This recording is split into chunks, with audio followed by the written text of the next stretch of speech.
Seguimos en el radar en Blue Radio. Hoy sábado estamos a un poco más de una semana de las elecciones presidenciales. Estamos en un momento bien interesante. Estamos también en Facebook Live. Estamos con nuestros oyentes y con nuestros seguidores en redes sociales.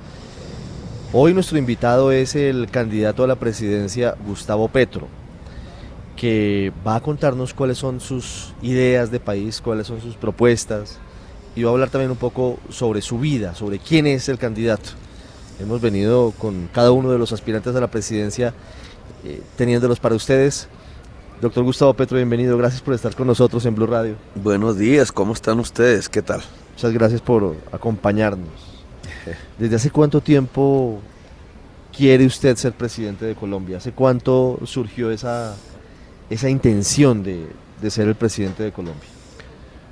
Realmente hace unos 6 años, ¿no? Nunca se me había cruzado por la cabeza. Incluso fue candidato presidencial en el 2010. Pero allí lo que quería, y por eso me inscribí y gané las internas del Polo Democrático esa vez contra Carlos Gaviria, era básicamente poder alternar y discutir directamente de frente con Álvaro Uribe Vélez, que se suponía iba a ser candidato presidencial para esa fecha, y pues a la postre no resultó así, pero sabía que Uribe me iba a derrotar en el año 2010. En ese momento se cerró la puerta a la reelección. Sí, y entonces yo terminé metido en una campaña que no esperaba, contra Mocus, contra Santos, que no eran propiamente lo que me había imaginado. Yo quería lograr un debate Uribe-Petro con segunda vuelta Uribe-Petro. Sabía que era un Goliat contra un David, yo era el David, y no era posible ganar. Entonces no era que me hubiera metido a la campaña presidencial queriendo ser presidente. Esta vez se lo dije así a todos los que me acompañaron en esas decisiones últimas. Dije, si nos metemos es para ganar, si no ganamos es porque el pueblo no quiso, pero toda la voluntad, nuestro esfuerzo, lo mejor de nosotros se tiene que dar en función de ganar. No por un tema de ambición personal. Nunca he considerado el poder como un medio de enriquecimiento. El poder es peligrosísimo. Tiene el efecto de una droga, te puede acabar, te puede quitar la razón, te puede hacer matar mucha gente, como ha ocurrido en Colombia.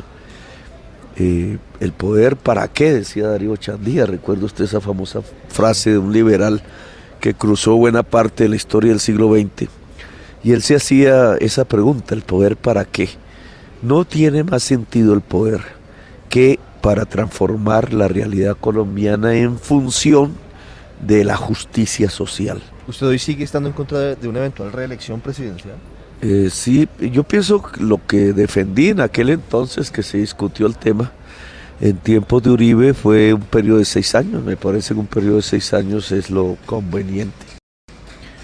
Da tiempo para que lo que es un programa se pueda realizar, o por lo menos se vuelve irreversible. Si nosotros hubiéramos tenido 6 años en el gobierno de Bogotá, hoy tendríamos metro subterráneo, que es un sistema poderoso de transporte público, y lamentablemente no se pudo por decisiones políticas de la misma ciudadanía bogotana. Me parece que fue un error, pero bueno, digamos, esa fue mi posición frente a la reelección en su momento. Y hoy mantiene lo mejor sería, se lo propuse en su momento a Humberto de la Calle, hace unos 2-3 meses, ya no recuerdo bien la fecha, y se lo propuse a la gente del Partido Verde y del Polo Democrático, que en aras de la unidad concertáramos al estilo de Chile. Chile es una experiencia importante porque es la transición de la dictadura hacia la democracia, con muchos problemas, incluido estaba vivo Pinochet y era senador perpetuo. Y había en la sociedad una polarización muy grande entre los pinochetistas, que habían avalado la dictadura y todas las barbaries que cometieron. Las de Colombia son peores que las de Pinochet. Y la opción democrática. Y entonces la salida fue una sucesión de gobiernos por voto popular, todos dentro de un programa común. Y se atiende a que no hay reelección, pero al mismo tiempo a que un proyecto de largo aliento como una transición hacia la democracia. ¿Esa alternancia se parecía al Frente Nacional en alguna forma o no? No, porque el Frente Nacional decía qué partido iba a ganar en los siguientes 4 años, y no eran sino 2, liberales o conservadores. Nosotros luchamos contra el Frente Nacional y lo derrotamos. Aquí pero, no era esa idea. No, esa idea era el que ganara. Podía ser la concertación, los chilenos tuvieron, pero sí los chilenos fueron conscientes de la gravedad del momento y eligieron varias veces a Lagos, a Patricio Aylwin, a la señora Bachelet, y eso dio una continuidad que permitió salir de la dictadura. Ahora son otros los menesteres de Chile, pero digamos sirve como experiencia, y yo les propuse eso mismo y mantengo la propuesta. No es que porque no aceptaron entonces no sea válida, yo creo que es válida. Ahora en estas grandes manifestaciones, la de Medellín hoy, la de Medellín ya pasó, la de Medellín, Bogotá, Cali y Barranquilla, vamos a hacer un esfuerzo en lograr que esta idea empiece a cuajar, porque yo creo que en segunda vuelta, si pasamos, o si hay segunda vuelta, porque ojalá ganemos en primera, será una idea para tener en cuenta, para discutir la gran concertación democrática. Se mueve básicamente sobre algo que Álvaro Gómez Hurtado propuso. Yo lo he sintonizado mucho con una propuesta de Jaime Bateman, que es el acuerdo sobre lo fundamental. Jaime Bateman hablaba del diálogo nacional. Del sancocho el acuerdo, nacional. Sí. Entonces son dos visiones parecidas. El acuerdo sobre lo fundamental deben ser aquellas reformas que necesita la sociedad para poder convivir. Que no aparezca una nueva guerra que ya se ve en el escenario y va a ser peor que las que hemos vivido hasta ahora. Sabemos por informaciones que el cartel de México, uno de esos carteles, me quieren asesinar precisamente por la denuncia que he hecho, lo cual indica que es cierta.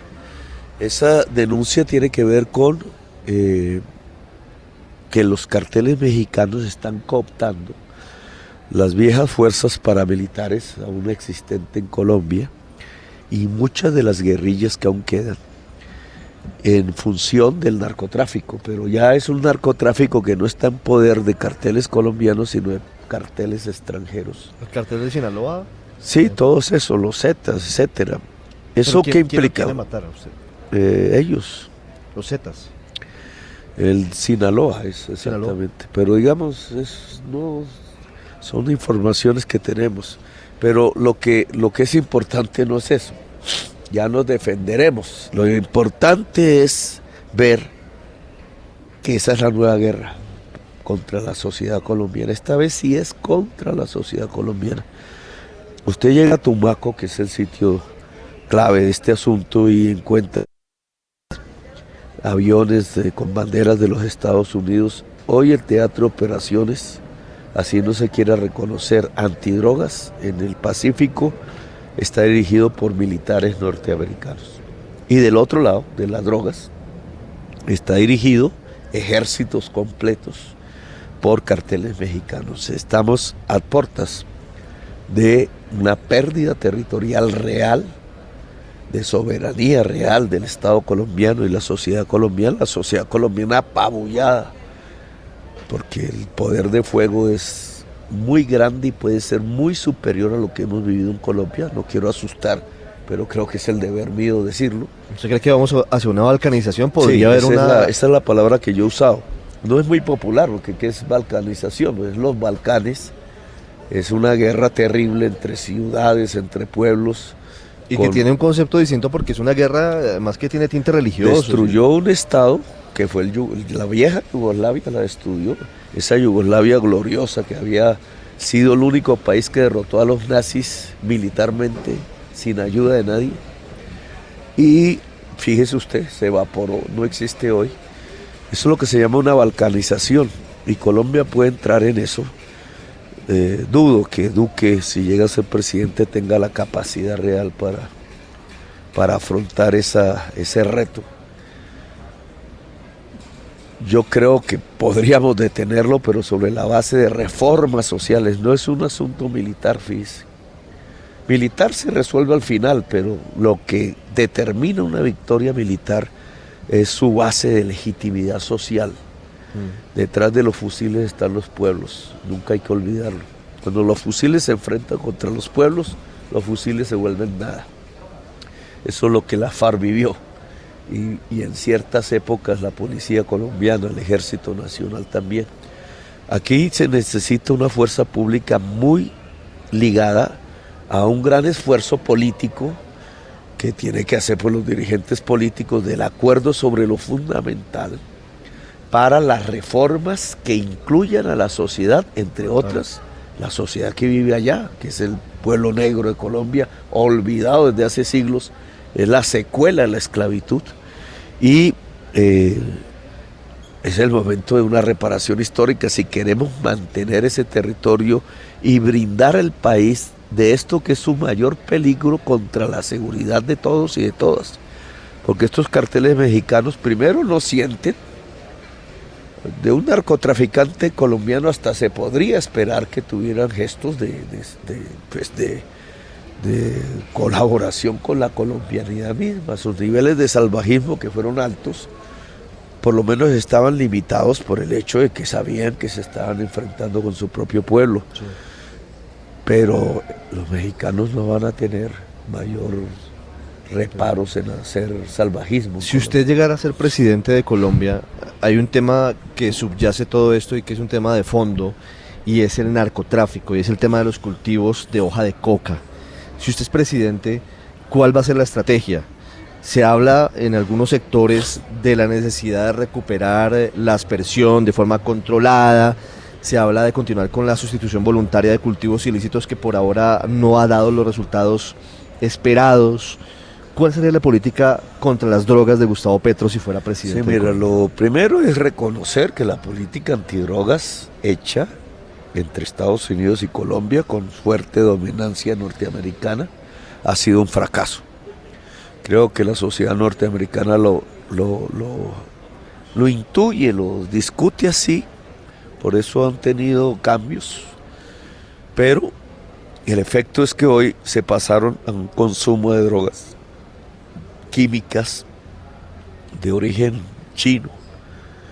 Eso podría ser una buena noticia para Colombia, pero no para los Estados Unidos, porque tienen un efecto mucho mayor, más dañino que la marihuana o que la cocaína latinoamericana, y está matando más de 60,000 norteamericanos al año. O sea, su política los llevó a una situación tal que hoy se le está muriendo al año más gente que la que murió en Vietnam, y ese es el efecto de un fracaso total.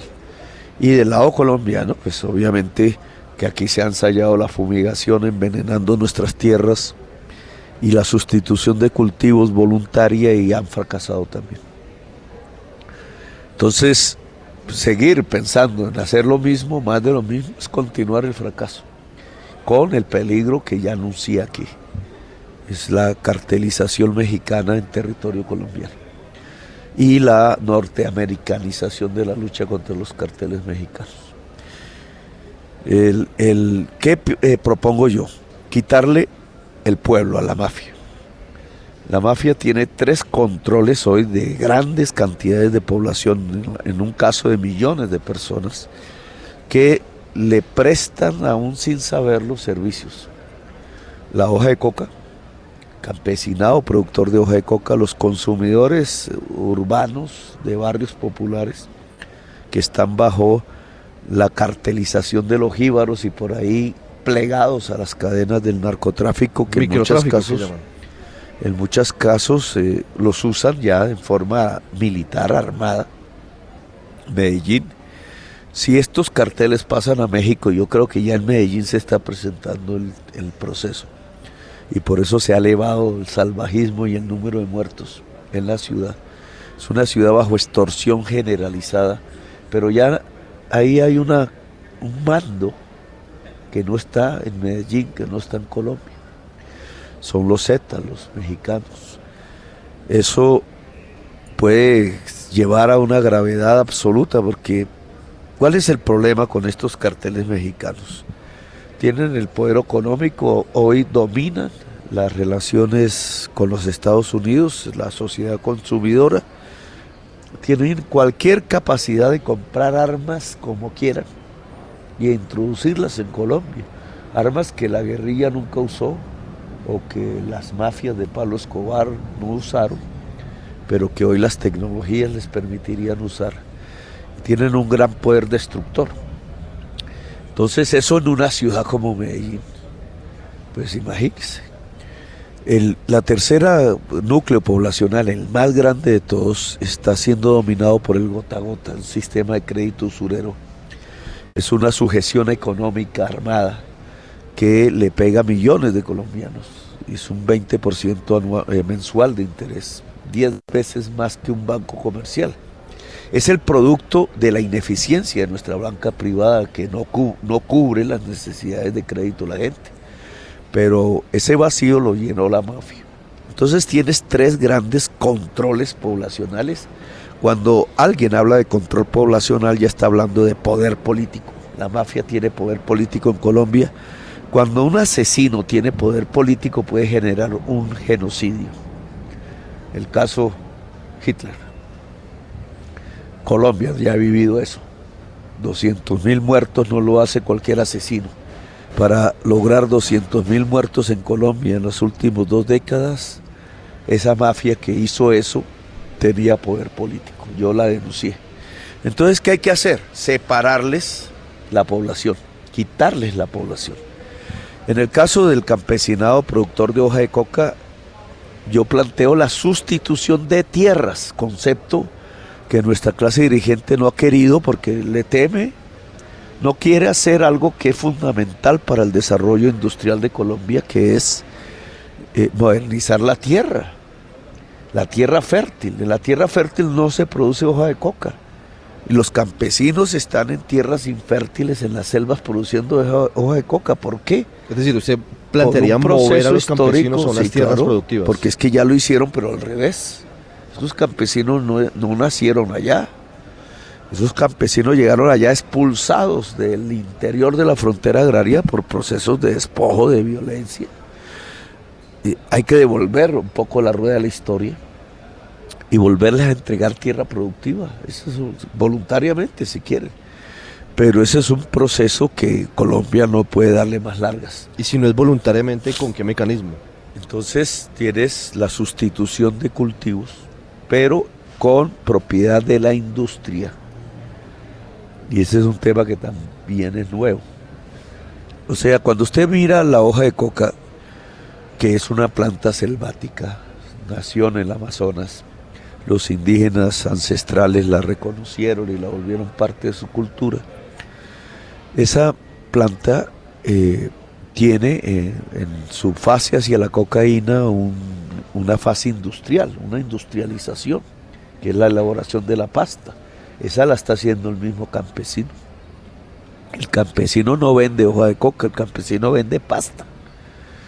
Y es más rentable vender pasta.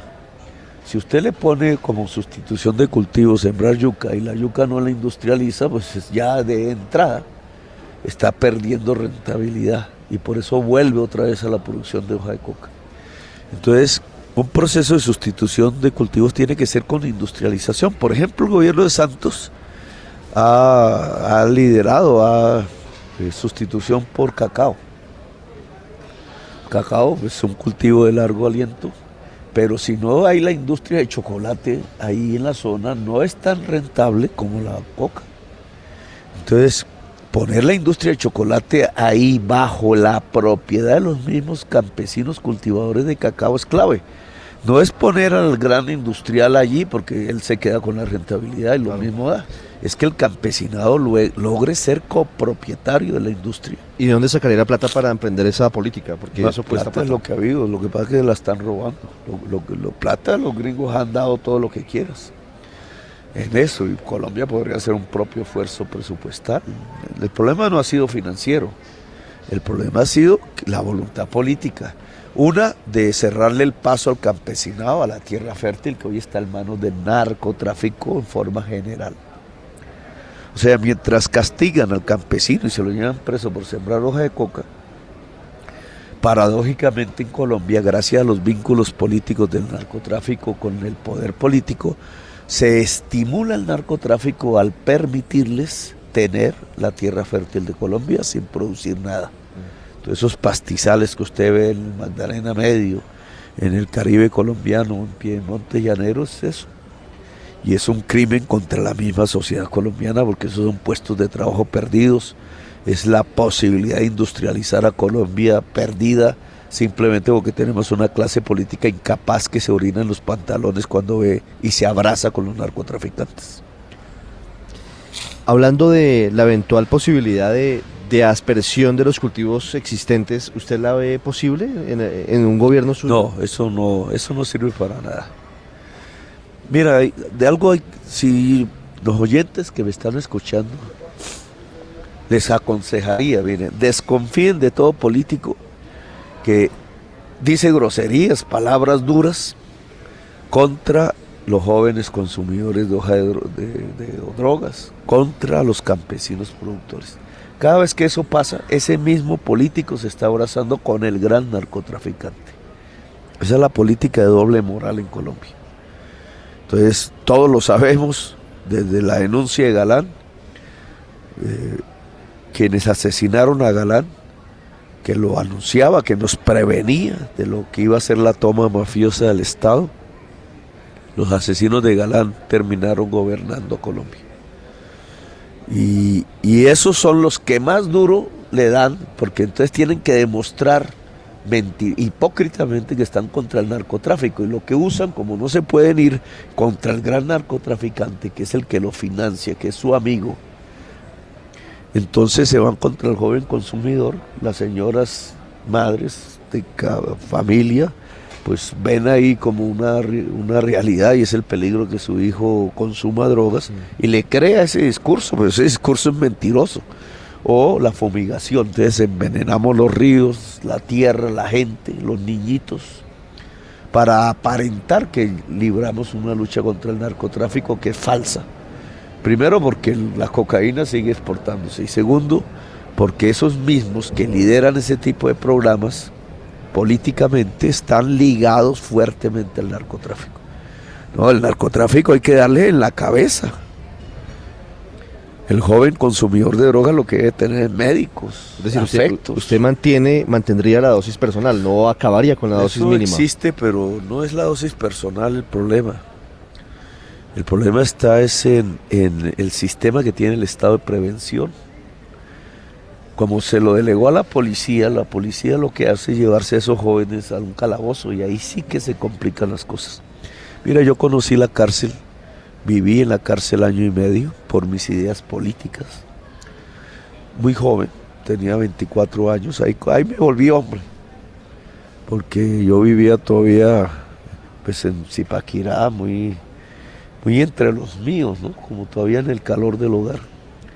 Y donde me llevaron con mucha frialdad y a un golpe el Estado contra mí, el gobierno de Belisario Betancur,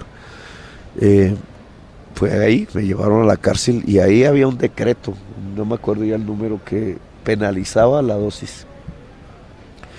Y esos patios estaban llenos de jovencitos populares, ahí no llevaban, los ricos no los llevaban ahí, eran los pobres. Y yo vi cómo se perdía esa juventud, morían en la cárcel. Y yo no conocía bien el problema, no era propiamente una de mis causas, digamos, pero yo sí fui testigo de esa destrucción de la juventud colombiana, solo porque un Estado quería aparentar a los gringos que luchaba contra las drogas y no le ofrecía nada a la juventud. Oh, si la juventud tiene universidad, y para eso tiene que ser gratuita, y no gratuita virtual como propone, como hace la copialina de Duque. Ahora Duque se dedica a hacerme copialina, sino una universidad real, presencial, de calidad. Lo virtual es un complemento, pero nunca puede reemplazar la educación concreta, real. Bueno, pues ahí Si la juventud no tiene oportunidades, si su colegio no tiene sitios de educación física, de piscinas, si no hay unos sitios, y esa es parte de nuestra propuesta. Nosotros teníamos los CAMATs. Los CAMATs atendieron 65,000 consultas en Bogotá. En Bogotá. Todavía está por hacer, ojalá le invito a los estudiantes de sociología, de economía y de medicina, hacer investigaciones sobre esa base de datos, porque es la más grande que tenemos sobre consumo de drogas. Y la mayoría eran estudiantes. Ahí sabes los móviles, ahí sabes un paquete de información que es clave para que la política pública sea más eficaz que lo que hasta ahora ha sido. Pero los CAMAS dieron resultado, fue porque en vez de policía pusimos fue médicos y psiquiatras y psicólogos a atender muchachos. Iban por consejo. Es decir, había una necesidad de esa relación que hoy no existe. Era el primer diálogo masivo entre consumidores de droga y el Estado colombiano, no en términos de represión, sino en términos de atención. Y la experiencia denota que el Estado debe poner centros regulados de consumo. No porque aquí en estos temas tan delicados entonces siempre aparece, es que usted quiere marihuanar la juventud. No, es al contrario. Es así como uno sabe como Estado quiénes consumen. Se clarifica eso, deja de ser clandestino, deja de estar relacionado con la mafia, que es el jíbaro en el barrio, que es el que lleva el arma, el que va organizando la banda, etcétera, el que promueve el consumo en los niños. No, aquí es ir disminuyendo el consumo, pero sobre la base de sincerar la realidad. El consumo debe ser libre, pero el Estado debe ayudar a que eso disminuya progresivamente en el tiempo, a que por lo menos se mitigue el daño. Es un concepto clave. No como los gringos, que ustedes ahora ven morir 60,000 jóvenes. Qué hermosura, pues, de política. Entonces, la política antidroga se le volvió un asesinato flagrante en masa de jóvenes norteamericanos, ¿no? O conducir a los negros a la cárcel. No, eso no es. Por ahí no hay salida. Le voy a cambiar de tema porque son muchos asuntos y el tiempo pues apremia. Se habla de la necesidad de fondo de hacer una reforma a la justicia en Colombia, también de hacer una reforma política en nuestro país. Y reformas de otro tipo, reformas que tienen que ver también incluso con el sistema de impuestos y con el sistema pensional de Colombia.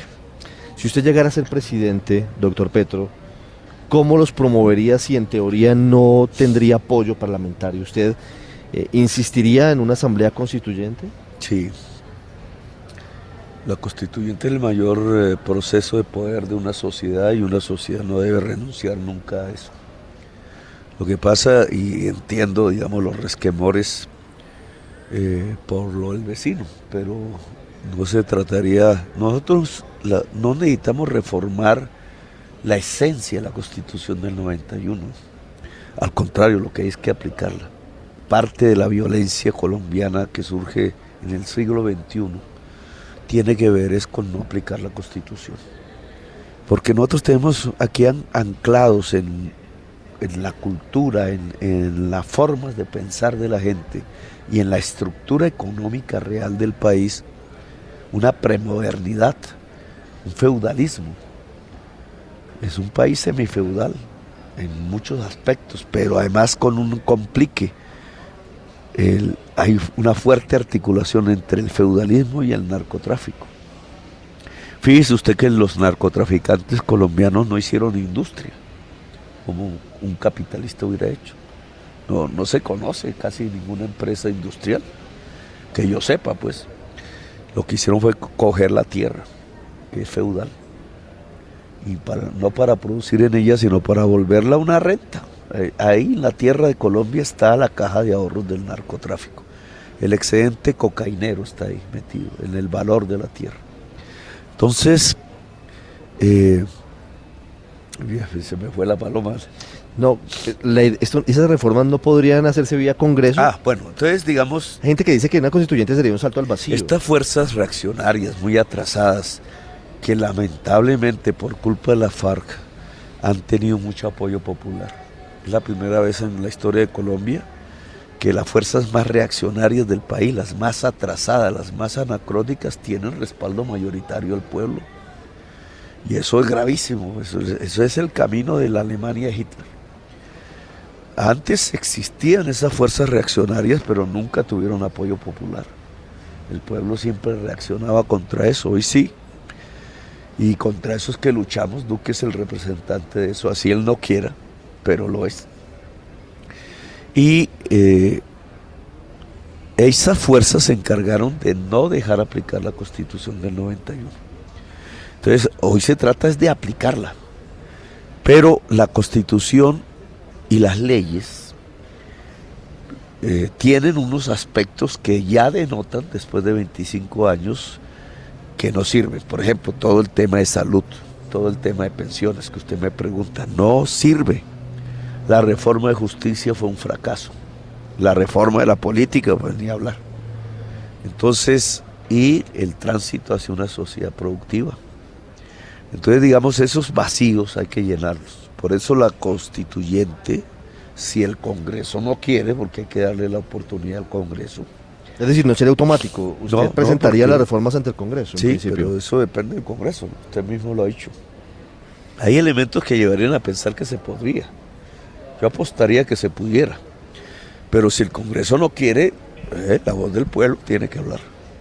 Y no es para reformar la Constitución del 91, no es ni siquiera para meter el articulito ese famoso de Uribe, de la reelección.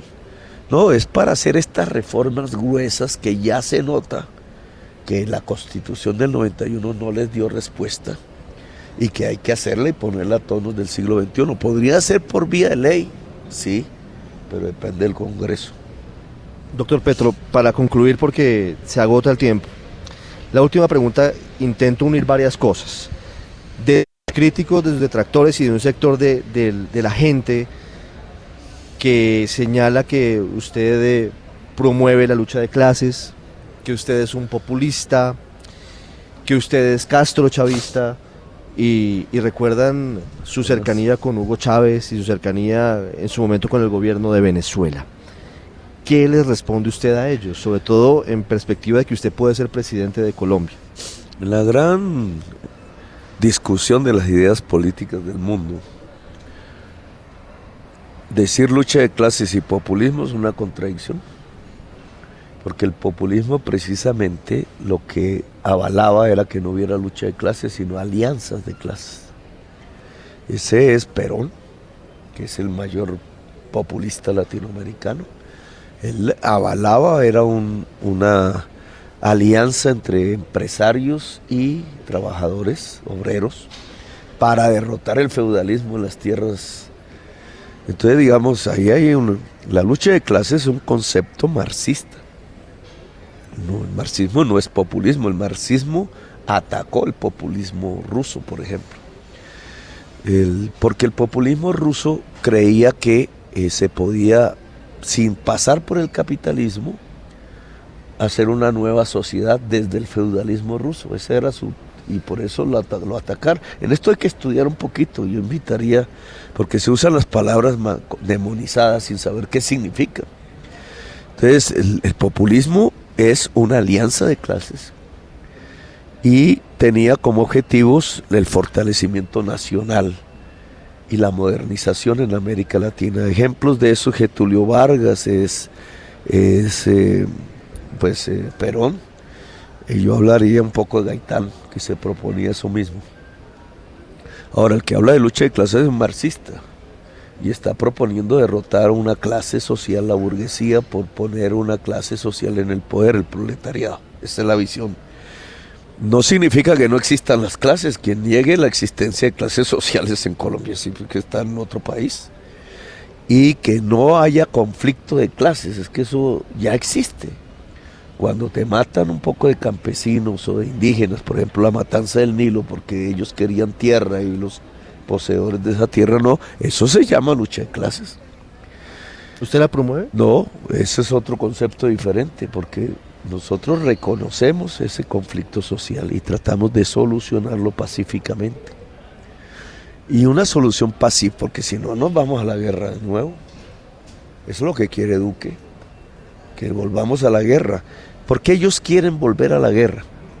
Porque hasta ahora la violencia les ha sido favorable. Por miedo, por parálisis de la sociedad, producto del miedo, este grupo que ha manejado el poder en Colombia hace y deshace. Nadie los controla, nadie se opone. Ellos quieren la guerra por eso. Nosotros no queremos la guerra, nosotros queremos una era de paz. Una era de paz no significa que no vaya a haber conflictos, incluso inimaginables. Vaya a saber en 20 años qué estará discutiendo la sociedad colombiana. Hablando de las Pero guerras, se trata de que esos conflictos se resuelvan pacíficamente, siempre pacíficamente. hay una papa caliente para el próximo presidente de Colombia y es la extradición de Jesús Santrich. ¿Usted lo extraditaría?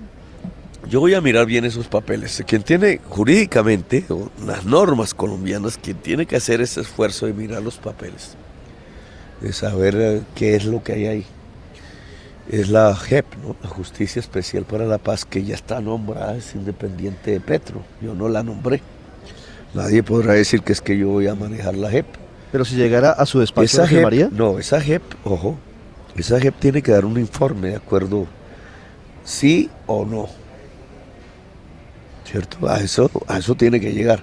Si ellos dicen sí, yo extradito a Santrich.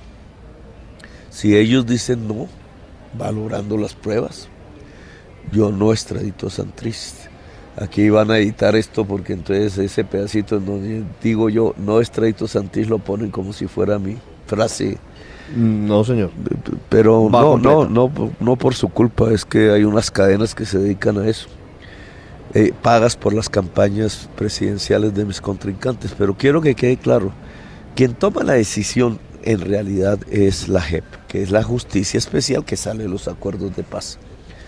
Es independiente a mí, o sea, yo no puse ni un magistrado ahí, ni nada, no tengo ni idea ni quiénes son. Entonces, si ellos, valorando los elementos que me imagino la DEA debe tener, y la defensa, deciden que sí cometió el delito después de los acuerdos, Santrich es extraditado. ¿Qué opina de que Iván Márquez diga que si Santrich muere en la huelga de hambre o es extraditado se acaba el proceso de paz? Si usted fuera presidente, ¿cómo afrontaría eso? Yo pienso que el proceso de paz está herido de muerte básicamente por el apoyo popular que hoy tiene Duque. Espero ganarle. Por la paz de Colombia espero ganarle. Porque, y no quiero asustar, porque nunca he sido amigo de que sea el miedo el motor de la política. Me parece que debe ser la esperanza, la alegría, el futuro, ¿no? El motor de la política, pero yo sí quiero advertir. Si mi tesis es cierta y los mexicanos se metieron, los mexicanos, no el pueblo mexicano, ¿no? Porque caemos en una xenofobia como la de Duque con los venezolanos, ¿qué culpa tienen los pueblos? No, me refiero a los carteles que hay en México. Si ellos se meten, van a reclutar la mitad de la FARC. Ya no con las banderas políticas del socialismo, nada de eso, aprovechar sus conocimientos en el territorio para usarlos en función de su beneficio. Y va a ser dramático, me parece que el país va a vivir horas dramáticas. Yo espero ganarle a Duque y lo estoy haciendo a conciencia, no por mí, sino por el país, porque yo sí creo que el país merece la oportunidad de la paz.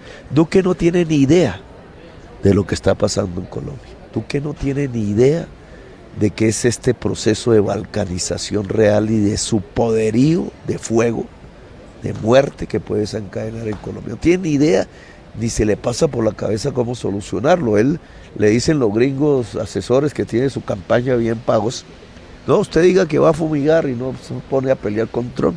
Y es lo que está diciendo, discurso de memoria, o la copialina, que ahí sí yo soy el culpable porque le estoy dando las ideas. Pero el tema es que así no se afronta un problema como el que se viene sobre Colombia. Para afrontar ese problema hay que estar bien agarrado a la silla. Es una frase machista un poco, pero tener el pantalón bien amarrado. porque eso es, los gringos no han podido con eso. Nosotros tenemos que poder desde una política diferente. Todo ese ataque al proceso de negociaciones que hizo Santos, lo que va es hacer devorar en una hoguera de violencia a Colombia, y esa violencia no va a ser culpa ni de Santrich ni de Timochenko. Al final son personas de la tercera edad, ellos ya están cansados de lo que hicieron. No tienen arrestos para iniciar una nueva violencia. No, el problema está en que en Colombia, entre paramilitares, guerrilleros y jóvenes sin oportunidades que hay por millón en Colombia, están los recursos que los carteles mexicanos necesitan, solo los van a pagar para desencadenar una violencia en Colombia, de lo cual hoy varias decenas de policías ya están muertos, que la policía es la primera en ser afectada, y más de casi 2 centenares de líderes sociales. Esa es la cuota inicial de lo que viene si no somos capaces de gobernar a Colombia. Doctor Petro, ¿usted se arrepiente de haber apoyado, de haber acompañado a Hugo Chávez como presidente de Venezuela, teniendo en cuenta lo que hoy está viviendo? Yo no voté por Chávez, que yo sepa. No, pero lo apoyó. Digamos, cuando dieron el golpe de Estado en Venezuela, a Colombia. Sí, pero eso, traer a Colombia no significa nada más sino traerlo a Colombia, que además yo lo que quería en ese momento, él no era presidente, no se sabía lo que iba a pasar. Acababa de salir de la cárcel. Acababa de salir de la cárcel, entonces yo el 94 fue eso. Yo también me acababa de quemar en el Senado de la República, porque ahí me quemé. Era camino a Europa, pero yo quería ver bajo la luz de la Constitución del 91, que era lo que él quería conocer. Por eso lo que hice fue que hablara con Navarro, con Serpa y con Álvaro Gómez, que fue la última vez que lo vi. Fue brillante esa reunión con Álvaro Gómez. Pero yo quería, mi interés personal era ver qué pasaba entre los militares, porque este señor era un militar con unas ideas progresistas. Entonces quería que eso se diera, un diálogo entre los militares colombianos y él. ¿Qué se dio? ¿Qué causó eso? No creo que nada. Bueno, después fue presidente. Después yo, cuando dieron el golpe de Estado, dije, un golpe de Estado no es democrático en ninguna parte. Me opuse al golpe de Estado. Y si vuelve a haber un golpe de Estado, vuelvo y me opongo, porque usted sabe cuántos muertos habría en Colombia si hay un golpe de Estado en Colombia. Pero eso no significa que no tenga mis distancias con Chávez. Con Maduro no puedo hablar de distancia porque ni lo conozco realmente. Más ha hablado Santos con él que yo, digamos, no lo conozco. Cuando vino aquí a Colombia, era canciller. Cuando se posesionó Santos, recuerdo que estuvo ahí entre Uribe y Santos, pero yo la verdad desconfío de Maduro. No me gusta Maduro. Pienso que ahí en Venezuela hay una serie de mafias capturando la renta petrolera, que igualitos son en la oposición, ¿no? Porque ellos ya se habían robado el petróleo venezolano antes de Chávez. Y eso mismo es lo que quieren reproducir en Colombia. Hoy en Colombia hay una piñata de las regalías entre la clase política colombiana. Si yo pudiera tener algún tipo de influencia sobre el pueblo venezolano, que si soy presidente de Colombia, pues la tendré porque ¿Cómo afrontaría esa relación con Maduro si usted está en la casa de Nariño y él está en el Palacio de Miraflores? Y se reelige él. Y se reelige, ¿no? Hay que ver qué pasa en las elecciones este domingo. Pero supongamos que yo llego a la presidencia y que el señor Maduro llega a la presidencia. Y empezamos a gobernar. El primer tema que hay que... Yo voy a luchar en mi frente internacional, porque yo creo que hay que desnarcotizar las relaciones internacionales de Colombia. Están muy sometidas a la política antinarcóticos de los Estados Unidos. Y una forma de lograrlo con relativo éxito es ponernos en la lucha de vanguardia de la humanidad, que hoy es la lucha contra el cambio climático. En eso me he querido volver experto, he estudiado bastante el tema. Falta por estudiar porque es un tema balbuciante todavía. Va a dividir el espectro político en dos campos, el de que esconde el problema de la extinción de la humanidad y el que lucha contra eso. Y yo estoy en el campo de quienes luchan contra el cambio climático. Maduro está en el campo contrario. Es decir, vamos a ser rivales. Y esta vez rivales de verdad, no como Santos y como Uribe, que eso se abrazaban cada rato. Porque al final lo que muchos políticos colombianos quieren de Venezuela es ver si se logran apropiar de un pocito de petróleo. Pero no están viendo la realidad del problema. Si yo abandero una lucha contra el cambio climático en América Latina y en el mundo, pues ya con otros actores, nuestro rival va a ser Trump, que no quiere reconocer el problema, como todos sabemos, y Maduro en América Latina, porque ellos siguen pensando en la dependencia del petróleo. Ahí va a haber una gran cantidad de conflictos, etcétera, pero te puedo garantizar que mi rival en América Latina más fuerte va a ser Maduro, y que el rival político que va a tener Maduro en América Latina más fuerte voy a ser yo, y va a ser bajo las posturas que defienden la vida, tanto en Venezuela como en Colombia. Porque yo sí voy a convocar a la sociedad venezolana a que luche contra el cambio climático y separe su país del petróleo.